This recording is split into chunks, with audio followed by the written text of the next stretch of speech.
Đăng ký theo dõi kênh để xem thêm nhiều video mới hơn, giúp mình đạt 1000 subscribe nhé. Gần đây, paparazzi bắt gặp Dương Siêu Việt và Tăng Thuấn Hy đi ăn uống cùng đoàn phim nói đến anh hùng ai là anh hùng, sau đó say xỉn, đi không vững được mọi người dìu. Cô nói chuyện bằng giọng rất lớn, chỉ trỏ Tăng Thuấn Hy ôm cô gái áo vàng đi cùng, miệng thì hét gọi bố mẹ, ra đến ngoài thì được một anh trai áo đen cao to cõng lên xe. Sau khi Dương Siêu Việt rời khỏi thì đạo diễn phim cũng được 2-3 người dìu ra, say chẳng kém gì Dương Siêu Việt. Đoàn đội của Dương Siêu Việt thường xuyên liên hệ riêng với fan. Bọn họ có nhiều nhiệm vụ giao cho fan làm, nếu kết quả không như ý sẽ dùng nhiều loại PUA để tẩy não fan.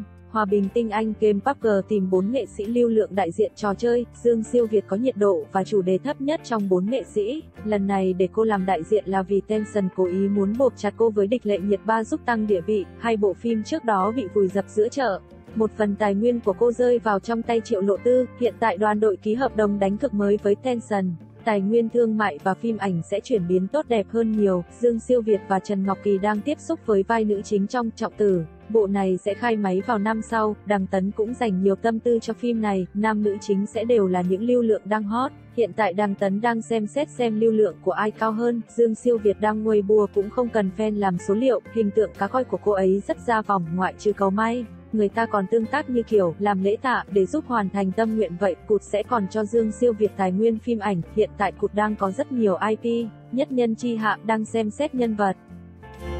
Tài nguyên thương mại và thời trang của Thành Nghị gần đây đều rất tốt, Gucci đã đẩy cho cậu ấy một bìa tạp chí, vẫn còn một bìa nữa trong năm nay. Công ty đã tăng cường thêm nhân viên tuyên truyền cho cậu ấy, vấn đề marketing sẽ từ từ đi lên. Đoàn đội tuyên truyền cho Thành Nghị hiện tại là đội ngũ từng làm tuyên truyền cho Tình Bách Nhiên. Tiếp tới có thể anh ấy sẽ nhận được danh phận với một thương hiệu trang phục nhỏ trong nước. Sau khi hot nhẹ nhờ bộ tiên hiệp kia, Thành Nghị muốn nhảy sang mảng điện ảnh, thế nhưng mảng điện ảnh đều do các đạo diễn lớn cầm trịch.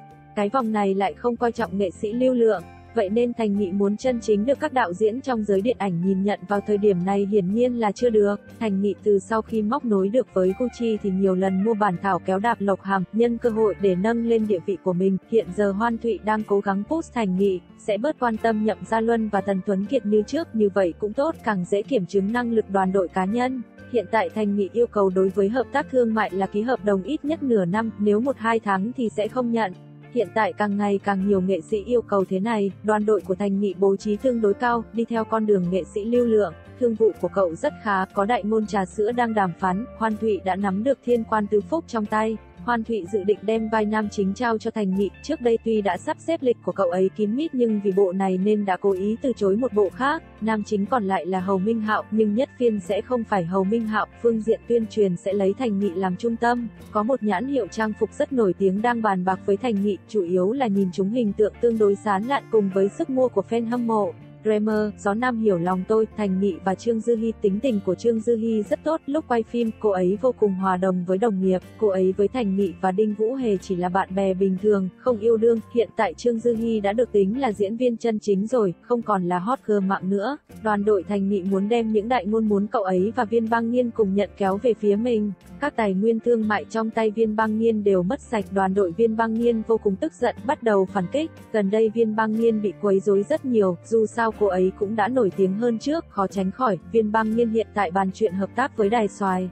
Sắp tới có thể sẽ đóng phim của Xoài, web drama của Măng Câu TV, Lưỡng Bất Nghi. Viên Băng Nghiên và Trương Hạo Duy tạm định 20/11 khai máy. Đoàn đội của Viên Băng Nghiên đang bắt đầu chuyển hình, hiện tại đang cố gắng bàn bạc tài nguyên thời thượng, có vài nhãn hiệu thật sự thích cô. Viên Băng Nghiên và Địch Lệ Nhiệt 3 là bạn học, quan hệ cũng không tệ lắm, nhưng hai người không muốn thể hiện ở mặt ngoài, nội bộ vẫn rất tốt. Hiện giờ tài nguyên của Viên Băng Nghiên đã tốt hơn trước, đoàn đội của cô ấy rất có kế hoạch, hoạch định rõ ràng về đường đi nước bước của cô ấy. Viên Băng Nghiên sẽ không quay phim từ 12 giờ trưa đến 14 giờ chiều, giờ nghỉ trưa sẽ không làm gì hết. Viên Băng Nghiên không hề dễ dàng, lần này cô ấy trở nên nổi tiếng. Trước đây dường như đã từng nổi tiếng một lần, nhưng sau đó vì không có tác phẩm chất lượng tốt nên cô ấy dần im tiếng. Nói về bộ phim mới, Lương Bất Nghi của Mango TV, Viên Băng Nghiên là nữ chủ, tuy là web drama nhưng dù sao thì có phim là tốt rồi. Phim tiếp theo của Đặng Luân có khả năng nữ chính sẽ là Viên Băng Nghiên. Tổ hợp này thật tươi mới, sổ tay công lược Hắc Liên Hoa, Trần Phi Vũ, Viên Băng Nghiên, tháng 1 sang năm khai máy. Bây giờ người trong giới xem Viên Băng Nghiên như kiểu nhà giàu mới nổi, trong giới đối xử với cô ấy tốt hơn, cũng xem trọng cô ấy hơn. Nhưng nếu cứ thế để đợt nhiệt này qua đi cô ấy sẽ dần mất đi cảm giác tồn tại, tương lai phải xem cô ấy biểu hiện như thế nào.